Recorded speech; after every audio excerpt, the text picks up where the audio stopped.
I think there are two big challenges in public education. These are things that I think about a lot. They create a good deal of frustration, but I believe there are challenges that we need to figure out ways to overcome. So the first one is around teacher pay, right? I believe that teacher compensation in this country is inadequate, given the responsibilities and expectations that we have for what our teachers are to deliver as professionals. And here in Florida, it's particularly a big challenge because our per pupil funding in the state of Florida is roughly $7,500, $7,600. The national average is over $13,000. We have, I was just at a conference with some superintendents, and Washington, D.C., they're over $20,000 per student. You've got places like Massachusetts, as a state, they do well.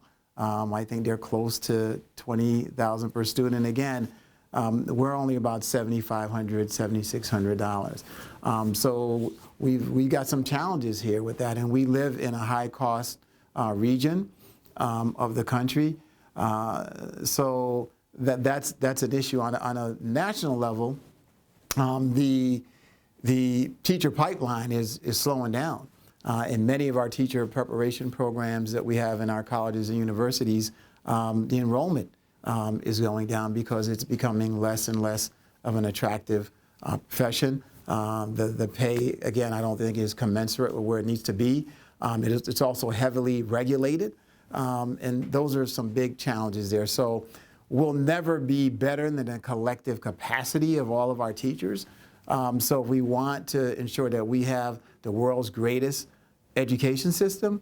We've got to make sure that we're doing a better job in how we treat our teachers. So we try to do the very best we can here in Broward County with the constraints that we have on us. The second thing I think is that we need to figure out how to transition from a culture and environment that's very, very heavily test-centric and test-centered, right? It's really focused enormously on outcomes. I think there's absolutely a role for accountability, for standards, for assessments, but there's just so much of it that I think in far too many cases, it's pulled the opportunity out of schools for students to engage in much deeper, real learning that's project-based, that's experientially based.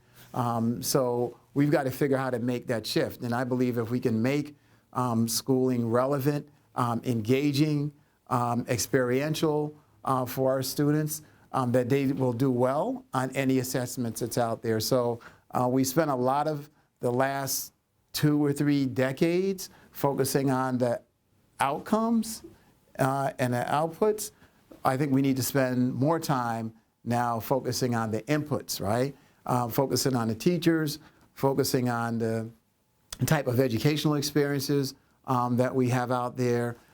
We need to focus on investments in mental health and social emotional learning for our students as well. I think that's critical for the success of our kids. I think it's critical in terms of giving them life skills and the capacity to deal with challenges that we all come across. So that's where we are, teacher pay and the actual learning environment and experiences that we have.